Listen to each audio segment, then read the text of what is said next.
Good evening, everyone, and welcome back to Drinking in Dungeons.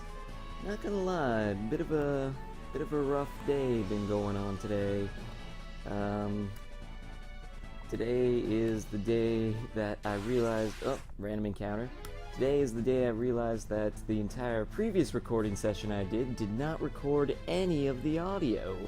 So I spent maybe 2 hours talking to myself over there, and none of it's actually recorded, so yeah, that's why we had an abridged episode last time. But here I am, hopping right back on the horse, bringing you guys content, because I know you love that juicy content. Tasted so good. And holy Dirkster. Dude's a boss with that light staff. Oh, anyways, want to preface, I went back to the City of Ancients after that previous dungeon and used some of our hard-earned gil to get ourselves some tasty upgrades. So yeah, anyways, continuing onwards, we're not gonna go to the Island of the Dwarves yet first. Oh, by the way, I just realized I can pull up the map using the R1 button. Very handy. We're gonna go to that little sticky outy bit on the big circle of the map on the right hand side there. That's where we need to go. We don't need to go there actually, but it's worthwhile going there. It's worthwhile. Anywho's it. So, bit of a Drinking in Dungeons Q&A I did last time that was lost. Couple of questions that people have asked me regarding the series, obviously, throughout the time. Most common I get asked, why do I call it Drinking in Dungeons?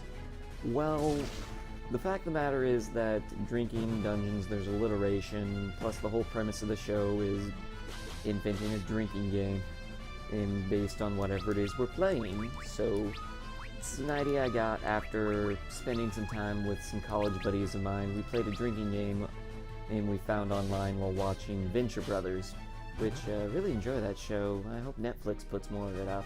That's very entertaining. Oop, job level. Take a sip.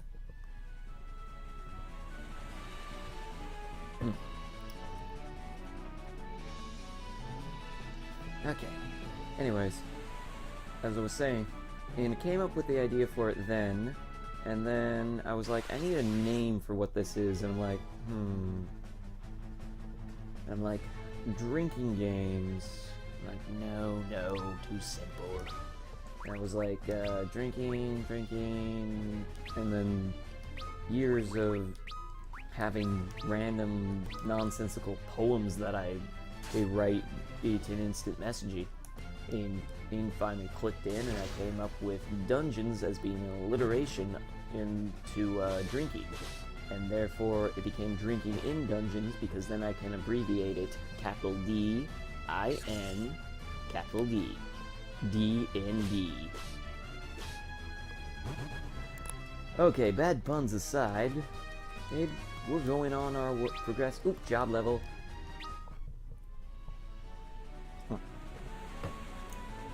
Actual drink tonight, and I might have work in the morning, but it's been a rough day. Losing all that recording audio and doing a bunch of editing work to bring it all back together for you guys. Anyways, the next question I addressed was, some people have been asking me why it took me so long to start uploading things regularly. Why it was so sporadic. Well, the truth is that over the past, I want to say 2+ years, I've had a bunch of random BS emotionally wise that I hadn't really dealt with in a long time, and it made it really difficult to focus on the creative projects and put the effort into them that I wanted. Which, yeah, granted, I started Drinking in Dungeons after all of the BS I'm talking about started, which